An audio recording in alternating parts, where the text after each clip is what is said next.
Hello everyone, this is Ron Isaiah, and I'm back with the Kabbalah of Google. We're going to jump ahead here to Hebrew alphabet, or Aleph-Bet, the Hebrew letters. How can Google take the essence and truth of all the letters of the alphabet and compare and cross-reference them in context for each letter in each word and sentence? They cannot. But they can mimic the process that is manifested in the physical world, where Kabbalah is strong concentration of the essence of each letter, even to the point of the essence of the letters that spell out that letter. For example, the K of Kabbalah is spelled K-A-Y, and the K of K-A-Y has a direct influence by the letters A and Y that precede it in the word. They're all in the word that spell out the first letter, K, in the word Kabbalah.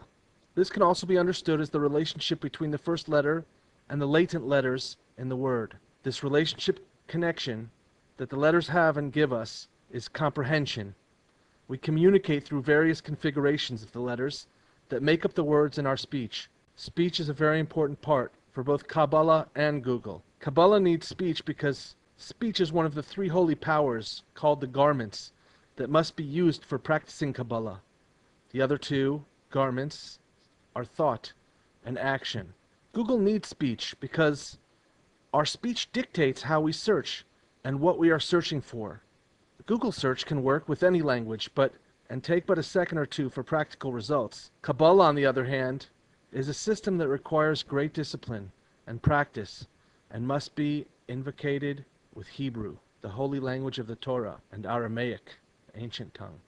The words get defined in accordance with many various themes. To Google, the search keyword term Apple is primarily a computer company and only a fruit for various secondary definitions that return much less competition. Google says a search term has competition and therefore every letter has a value. Then the first letter becomes important. This brings out a great point. Importance can be defined by Google as what the market will bear or what the market declares. The system of Kabbalah does not care what anyone thinks. Although it is true that God gave the Torah to the Jewish people and the leaders of the Jewish people can decide how to interpret it, Kabbalah's secrets come from a long oral tradition that has never been changed, only added to.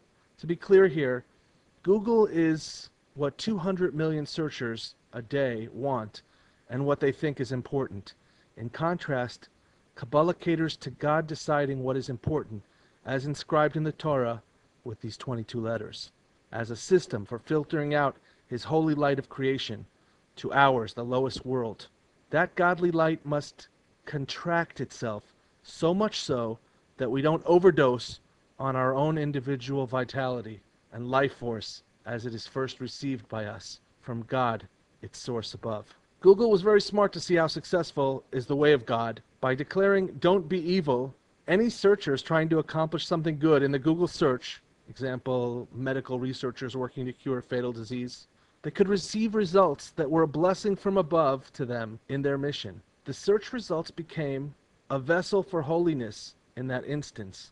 So what did Google actually imitate? Was it a system of latent semantic indexing? How could any human being be able to relate the value for a word through its heavenly, spiritual, and essential value? Google was not able to do that. But what figured out was how to convert that spiritual process into a physical corporate model. If by now you're scratching that bald spot under your yarmulke, that's a ritual head covering. Coming up next, the short answer to everything. The answer is in the theory of relativity. The value of the letters depend on the word that is in it. For example, the world of science believes that the earth travels around the sun, and the world of Torah dictates that the sun, moon, and stars all revolve around Jerusalem, which sits on the top center of this world and universe. The Torah truth, for the most part, was laughed out of schools and science centers until Albert Einstein proved in one theory that nothing is standing still, and distance and speed can only be measured as a relationship between two or more entities. That is to say, any truth found in Professor Einstein's theory came directly from the Torah.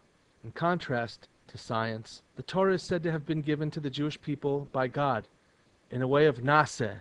We Jews will do it, v'nishma, and then we will learn it. We will hear all about it. This method is the only path that is guaranteed 100% success.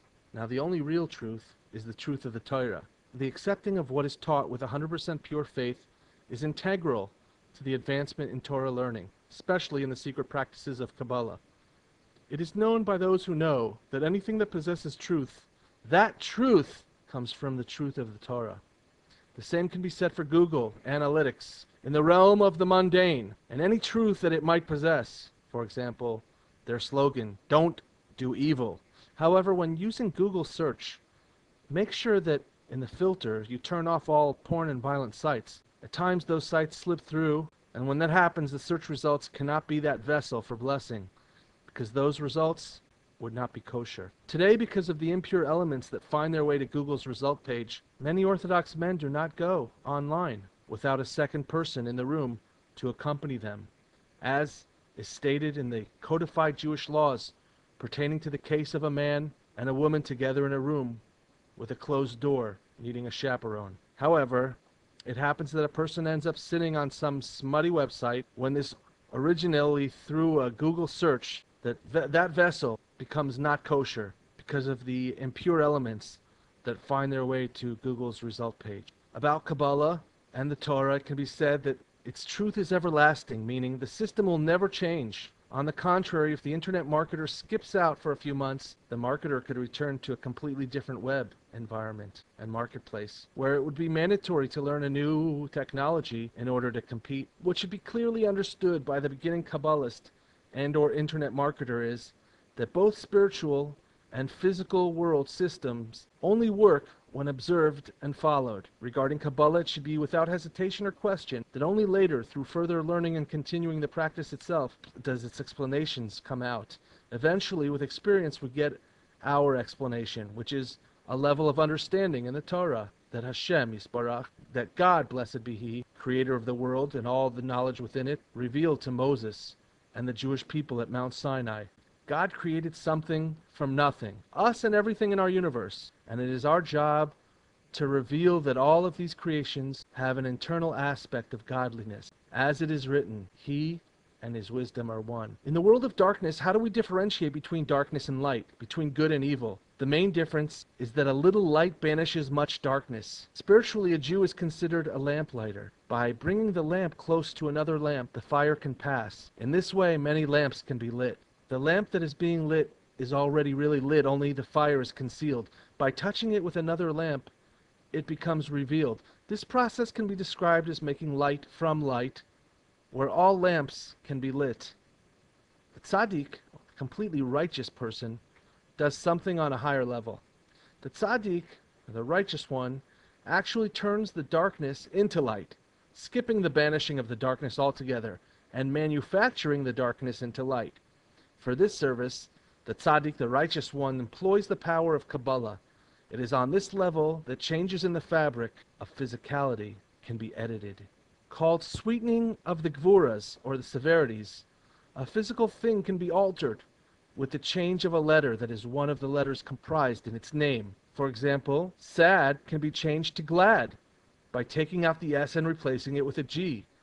Although this may sound comical, it is the basis of using the tools of Kabbalah. Google's replication of this principle is that one may search a long-tailed search term, and just by changing one letter, get varied results. Many times, evil is dressed up in angel clothing, offering up sweet and pure-looking delicacies. To that it must be said, buyer beware. Rabbi L. taught that if you're not sure which is which, ask yourself what you would like to do. Which one of the two? Whatever the answer turns out to be, you should not do it, for it is probably from the side of evil. Instead, do what you least want to do, and rest assured that it is from the side of good. In this, it can be understood that by default, our bodies want what our bodies are created to desire. What is pleasing to the senses can become overwhelmingly desired by the heart. The desires of this world, the desires of the darkness. Fortunately, God gave us eyes to see and ears to hear. We must study the details of what we are learning, increasing in the depths of truth, of Torah, gathering all that we can. And that will conclude. This is Ron Isaiah, Kabbalah of Google.